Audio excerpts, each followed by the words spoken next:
Everyone knows Vinland Saga's main message.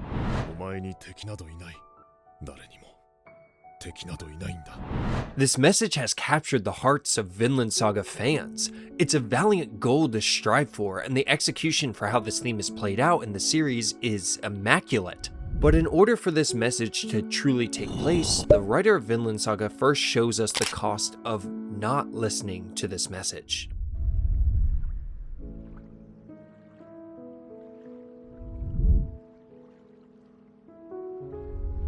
Revenge in anime is a common theme, from Roy Mustang avenging Major Hughes, Shikamaru his sensei, to even more like Itadori versus Mahito. Many of these moments are the climax of a story arc or even just a story beat. You've built up this massive hatred for a character and have eagerly been waiting for an explosive beatdown or for them to just be slain. The moment finally comes, and for the examples I've shown, they were incredibly satisfying with beefy writing. But I think Vinland Saga does it the best. The most personal and one of the most drawn out of the bunch. And we see firsthand the consequences and the vanity of revenge.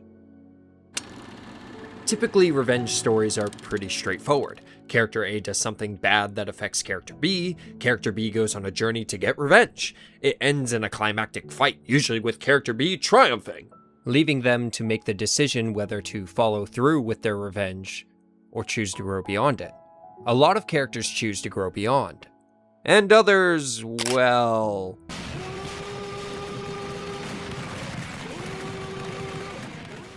Needless to say, it's a simple, effective, and fun watch or read, but there are many times when writers put some twists into the mold. When we first meet Thorfinn, he's a bright-eyed kid yearning for adventure. He's innocent, naive, and of course, stupid, like every kid is. He wants to be a great hero of the seas and on the battlefield destroying his enemies. He can't understand what his father means by saying he doesn't have any enemies. If he doesn't have any enemies, how can he be a great hero in these adventures? When Thors is killed, we see Thorfinn's eyes begin to change. Episode by episode, we witness those eyes, once so clear, becoming murkier and murkier as he slips deeper into this pit of revenge.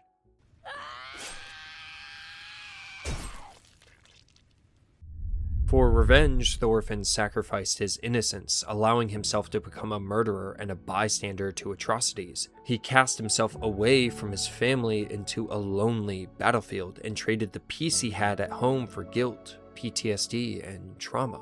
As the episodes progress, more and more we see the futility of his decision.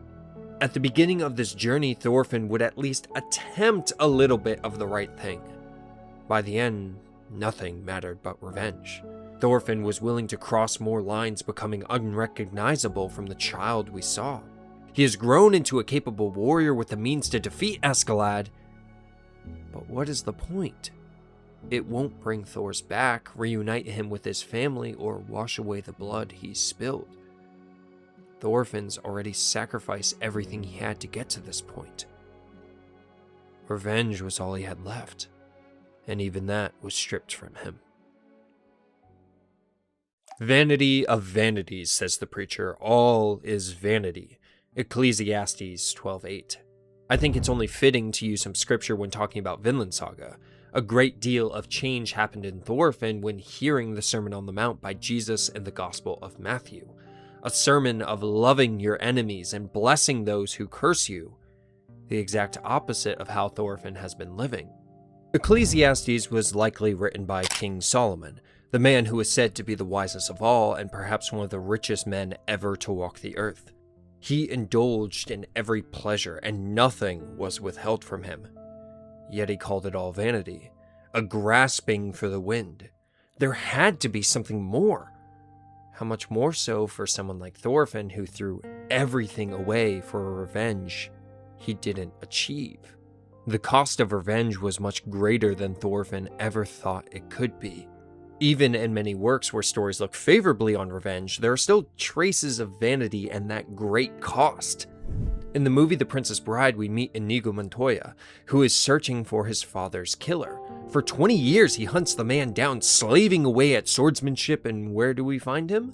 as a drunk and a mercenary willing to kill and kidnap just to keep up this quest, because it's all he has. Even when he does achieve his revenge, which according to the film is a very good thing, he doesn't know what to do afterward.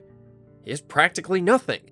A life dedicated to revenge demands one sacrifices everything they have for it. I'm not trying to say revenge in and of itself is evil or that these despicable villains don't deserve what's coming, but the obsession with and consuming nature of revenge leads it to be a very destructive and meaningless path. This is showcased extraordinarily well in Vinland Saga.